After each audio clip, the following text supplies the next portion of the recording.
কে তুমি? আমি তোমাকে চিনি না, তুমি আমাকে চিনলে কি করে? কে তুমি? নারিশা, এ তুই কি করছিস? তুই ধ্যান জানিস, যোগ জানিস, তুই জপ তপ করতে পারিস, তোর ভিতরে এত সম্পদ আছে, আর তুই লোক কল্যাণে সেগুলো বিলিয়ে না দিয়ে লোকের ক্ষতি করবার জন্য নকল সাধু সেজেছিস। আমি আসল নকল জানি না, আমি জীবনটাকে ভোগ করতে চাই, আমি গুরু হতে চাই, আমি চেলা চামুন্ডা নিয়ে জাগিয়ে গুরুগিরি করতে চাই। মায়ের অনুমতি নিয়েছিস?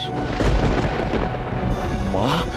সন্ন্যাস ধর্ম না নিলে গুরুও হতে পারবি না, চেলাও হতে পারবি না, আর মায়ের অনুমতি না নিলে সন্ন্যাস ধর্মও নিতে পারবি না। আমার আমার মায়ের কথা তুমি জানলে কি করে? আমার মা সে তো অনেক দূর দেশে থাকে, আর আমার বাবা এখনো বেঁচে আছে কিনা তা আমি জানি না।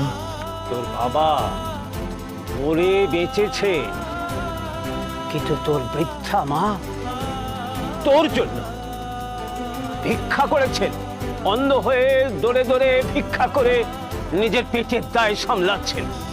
আমার মা ভিক্ষে করছে? নকল সাধু সেজে নেশার জিনিস বিলি করে নিজের এই সুন্দর জীবনটাকে তুই নরক বানাচ্ছিস।